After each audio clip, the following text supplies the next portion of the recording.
She's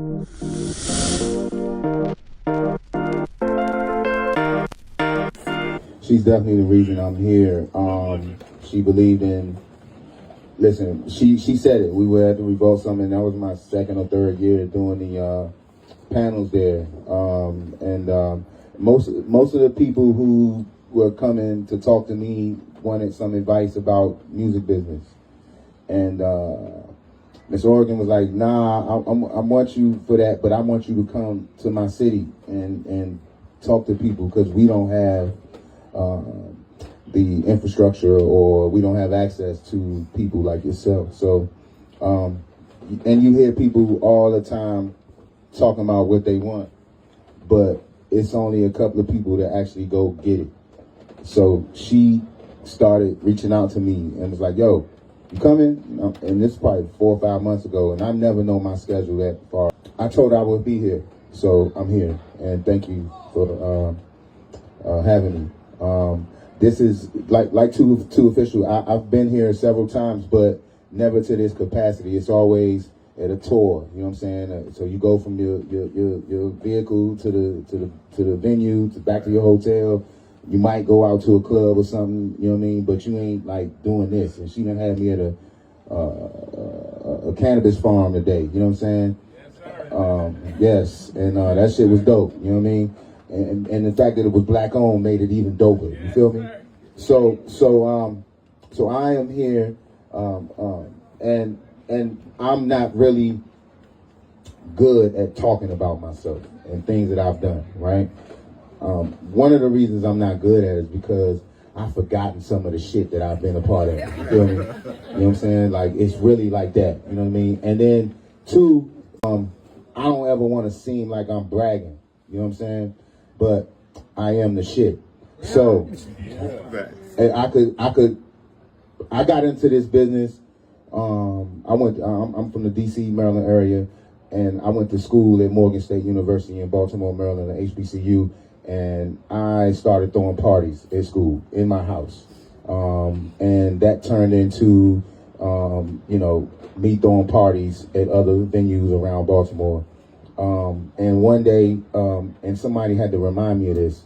A good friend had to remind me of this. He said one day we were walking down the street smoking, or in an alley or something, and I told him, man, fuck this school shit. I'm about to go work for Dr. Dre, Jay-Z, and Snoop Dogg and them.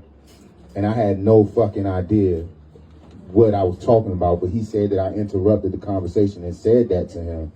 And I started walking in that path immediately. I had a kid, dropped out of school, and started like doing shit like working at the radio station for $4.25 an hour. I'm a grown ass man, but this is what I wanted to do. I had 3 jobs. One was at the grocery store, one was at the radio station, and one was at the place where the Washington Wizards play. And 2 of the jobs were part-time with full-time benefits and union and all that shit, but the radio station was only paying me $4.25 an hour, and I could only do 20 hours a week. But I got in there and used the radio station as a college, and I learned how to do everything possible in a radio station, from promotions to engineering. And that led me to go to another radio station, start a radio station in Baltimore.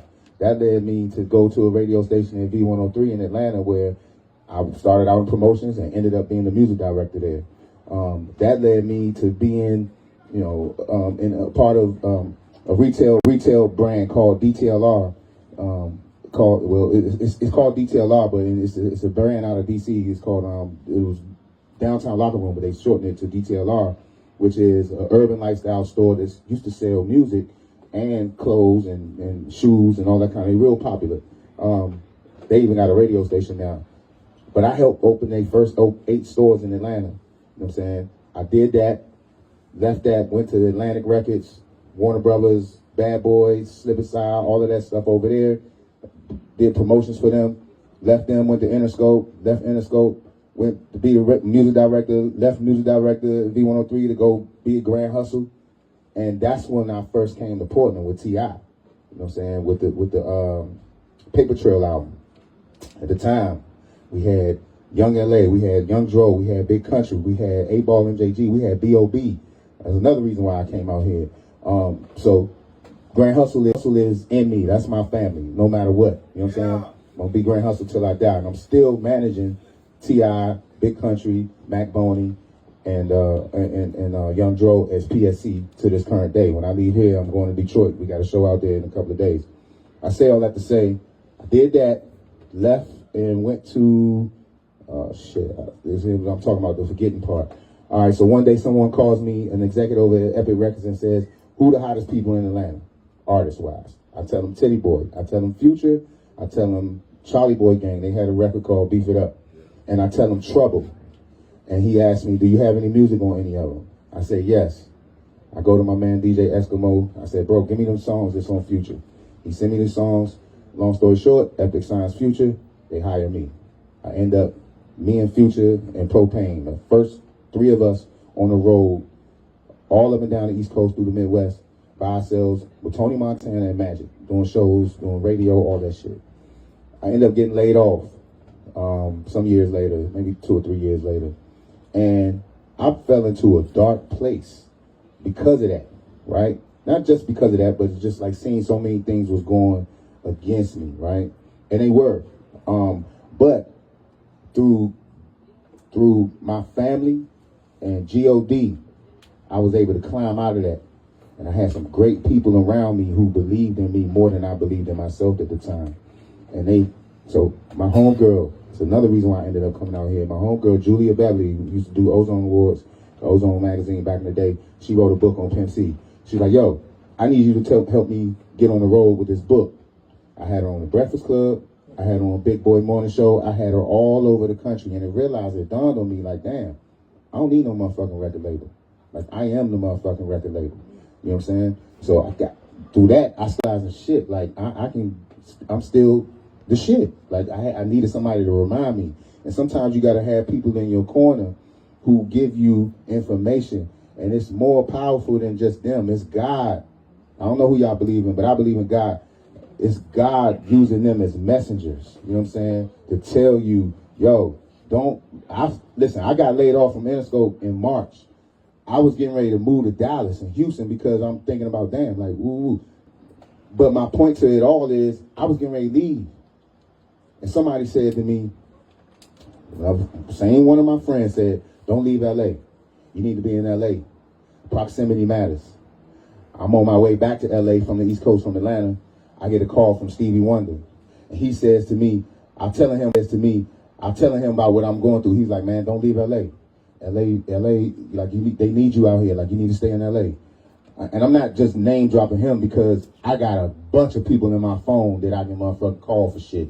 But me and him have gotten a really dope relationship now. And I feel like it couldn't be with nobody better because I'm the biggest Stevie Wonder fan in the world. But nonetheless, he said to me, don't leave LA. As I'm pulling into LA, he's saying this to me, but it dawned on me before then. And I told him about the young lady who said the same thing. He said to me, these are people in your life telling you, they God-driven people. They funneling in information down into you and giving you stuff that you need to keep. And them the people you need to keep in your life no matter what. So I'm telling y'all about my testimony just so y'all can understand that you're going to go through some shit, but you got to keep going on. You got to keep going on with the passions. One of the first things I saw was somebody say, and I always say that, but I think a lot of people hear that shit a lot of times and they don't really understand what that means. Passion really just means keep going. Like if you feel something good about it, and you may not be making those steps, immediately. This is the thing about it. If you care about something enough, man, the passion is going to get you the money later. But you got to put this work in. And it's going to be more no's than it is yeses. You know what I'm saying? There's a young kid around here who we sat with earlier. I've been watching his Instagram, and he asking people, can I play you a song? And they like, nah, I ain't got time. Like, no. And he like making fun of it. Like he like not taking himself so serious. But that shit ain't keeping him from keep going to the next person.